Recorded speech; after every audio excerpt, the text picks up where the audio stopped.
রাজ্যে বাংলার পরিযায়ীদের হেনস্থা, বাংলা বলায় বারবার বাংলাদেশি তকমা। প্রতিবাদে কলকাতায় মিছিল তৃণমূলের। যে ছবি আপনারা দেখছেন, গড়িয়াহাট থেকে রাসবিহারী পর্যন্ত মিছিল। চন্দ্রিমা, যে ছবি আপনারা দেখতে পাচ্ছেন, চন্দ্রিমা ভট্টাচার্য মহিলা পুজো আয়োজকদের নিয়ে এই মিছিল করছেন। বাংলা বলায় বারবার বাংলাদেশি তকমা, ভিন রাজ্যে বারবার বাংলার পরিযায়ীদের হেনস্থা। আর তারই প্রতিবাদে কলকাতায় মিছিল তৃণমূলের। গড়িয়াহাট থেকে রাসবিহারী পর্যন্ত এই মিছিল। মহিলা পুজো আয়োজকদের নিয়ে মিছিলে চন্দ্রিমা ভট্টাচার্য। বিপন্ন করার চেষ্টা করছে, কিন্তু আমরা যেভাবে রক্ষা করবো সেটা ওরা বুঝতে পারছে না। বিপন্ন তো হবেই না, আরো বেশি অস্মিতা সুরক্ষিত থাকবে। একটি মহিলা পরিচালিত দুর্গাপুজো কমিটির মঞ্চ। আমরা যারা দুর্গাপুজো করে, যারা দুর্গাপুজোর সঙ্গে যুক্ত, তারা আজকে মিছিলে আছে। বিভিন্ন জেলা থেকে এসছে, উত্তরবঙ্গ থেকে শুরু করে বিভিন্ন জায়গায় আমাদের যারা এই দুর্গাপুজোগুলো করে তার সঙ্গে যুক্ত তারা আছে। ফের ডিভিসি রাজ্য চরম সংঘাত। গতকাল 60,000 কিউসেক জল ছাড়ে ডিভিসি, রাজ্যকে না জানিয়ে জল ছাড়ার অভিযোগ। ডিভিসিকে ফের কড়া মেল রাজ্য সরকারের। আরো একবার আপনাদেরকে জানাবো, ফের ডিভিসি রাজ্য চরম সংঘাত। কারণ গতকাল 60,000 কিউসেক জল ছাড়ে ডিভিসি, রাজ্যকে না জানিয়েই জল ছাড়ার অভিযোগ। ডিভিসিকে এবার ফের কড়া মেল রাজ্য সরকারের। সোমরাজ প্রতিনিধি আমাদের সঙ্গে রয়েছেন। সোমরাজ, ডিভিসিকে এই যে কড়া মেল করা হয়েছে রাজ্য সরকারের তরফ থেকে, এই মেলে মূলত কোন কোন বিষয় উল্লেখ রয়েছে?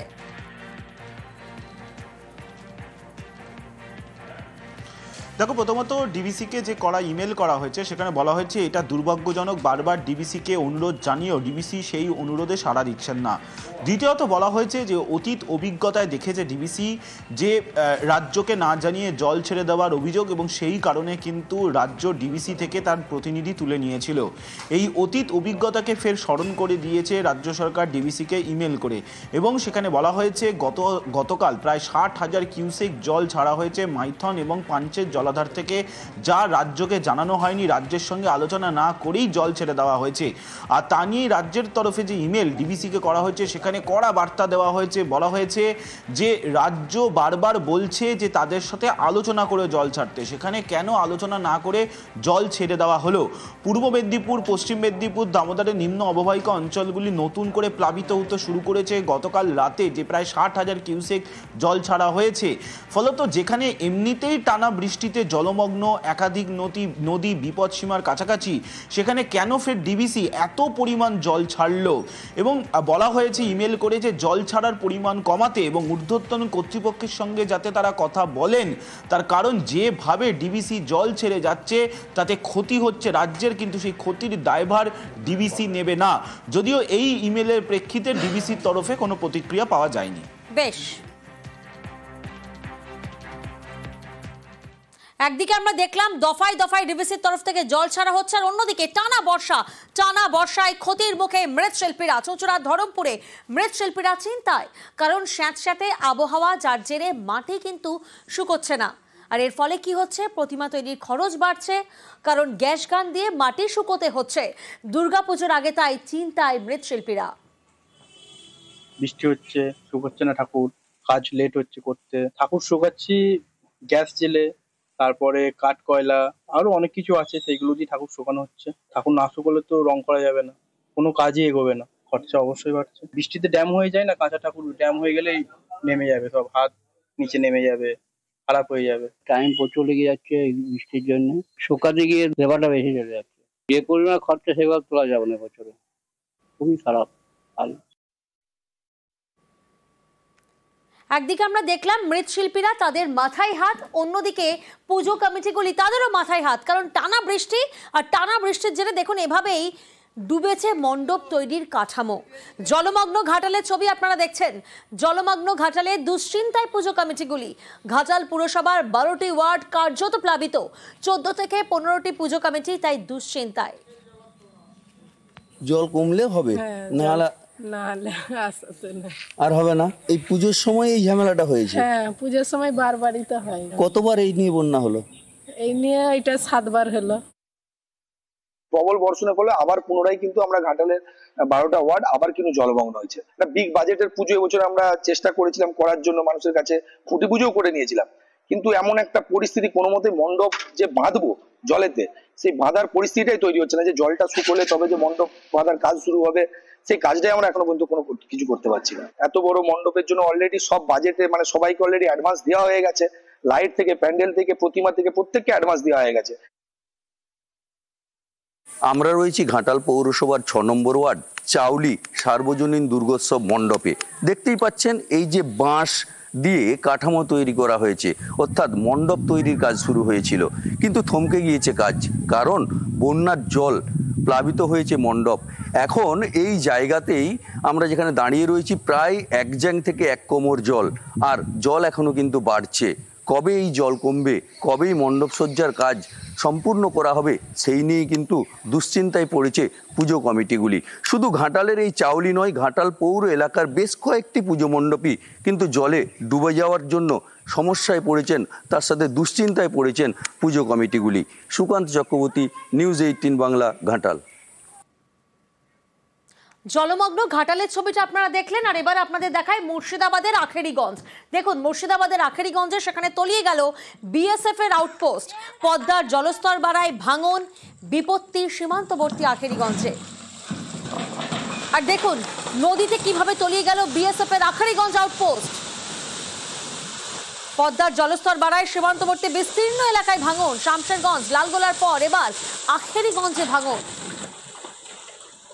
প্রণব প্রতিনিধি আমাদের সঙ্গে রয়েছেন। প্রণব, কথাই আছে নদী পারে বাস, চিন্তা 12 মাস, আর সত্যি সেই চিন্তাই তো তাদেরকে কুকড়ে কুড়ে খাচ্ছে। কারণ কিভাবে তারা নিজেদেরকে বাঁচাবেন, প্রশাসনের তরফ থেকে কোনো পদক্ষেপ?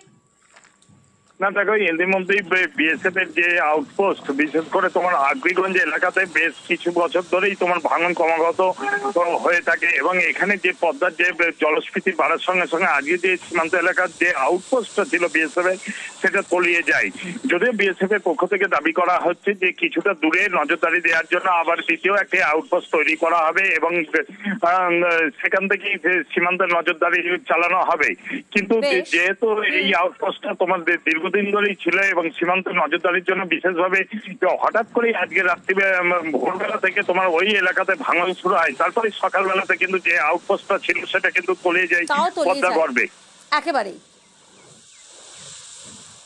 আখেরিগঞ্জের ছবিটা তো আপনারা দেখলেন, আর দেখুন কিভাবে দামোদরের গ্রাসে বিঘার পর বিঘা জমি। পূর্ব বর্ধমানের খণ্ডঘোষে ভাঙন, আতঙ্কে দামোদরের পাড়ের কয়েকশো পরিবার। বোল্ডার দিয়ে বাঁধানো ছিল নদী পার, নাগারে বৃষ্টি আর নাগারে বৃষ্টির জেরে ভেসে গিয়েছে সেই বোল্ডারও। দামোদরের গ্রাসে বিঘার পর বিঘা জমি, গ্রাম ভেসে যাওয়ায় আশঙ্কায় স্থানীয়রা। নদী পার যে ছবি আপনারা দেখছেন, বোল্ডার দিয়ে বাঁধানো ছিল কিন্তু তাতেও টিকলো না, অর্থাৎ নাগারে বৃষ্টির জেরে ভেসে গিয়েছে বোল্ডার। শরদিন্দু প্রতিনিধি আমাদের সঙ্গে রয়েছেন। শরদিন্দু, স্থানীয়দের জন্য কোনো বিকল্প ব্যবস্থা? দেখো, পূর্ব বর্ধমানের খণ্ডঘোষের গলিতানপুর চরমানা এলাকা, এই এলাকায় গত 1 সপ্তাহ ধরে ভাঙন ভয়াবহ আকার ধারণ করেছে, এবং শুধু তাই নয়, দামোদরের পার বাঁধানোর জন্য যে পাথর তার জাল দিয়ে বোল্ডার ফেলা হয়েছিল, সেই বোল্ডারও ধুয়ে গেছে এবং বিঘের পর বিঘে জমি জলের তলায় চলে যাচ্ছে। এখন জেলা প্রশাসনের পক্ষ থেকে ইতিমধ্যেই পরিদর্শন করা হয়েছে। আজকেও সেচ দপ্তরের একটি দল সেই এলাকায় গিয়ে ভাঙন রোধে কি করণীয় তা খতিয়ে দেখছে। জেলাশাসক আশ্বাস দিয়েছেন যত দ্রুত সম্ভব এই ভাঙন রোধের কাজ করতে হবে, কারণ এলাকার বাসিন্দারা বলছেন যে যেভাবে আগ্রাসী ভূমিকা নিয়েছে দামোদর, তাতে কিন্তু তাদের বসবাস, তাদের বসত বাড়ি সবই ভেঙে যাওয়ার আশঙ্কা রয়েছে। সব মিলিয়ে জেলা প্রশাসন খতিয়ে দেখছে কিভাবে এই ভাঙন মোকাবিলা করা যায়।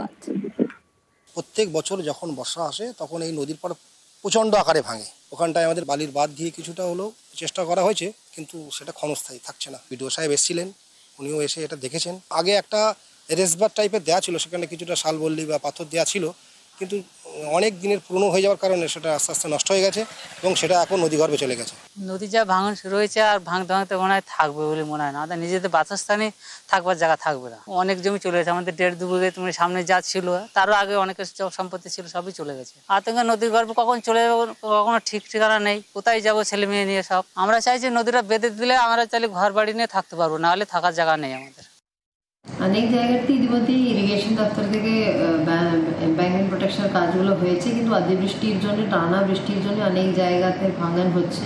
অলরেডি ইতিমধ্যে ইরিগেশন দপ্তরের ইঞ্জিনিয়াররা পরিদর্শন করছে কিভাবে তাড়াতাড়ি এই পরিস্থিতির মধ্যে কি করে ভাঙন বন্ধ করা যায়, সেদিকে ওদের কাজ করতে নির্দেশ দেওয়া হয়েছে।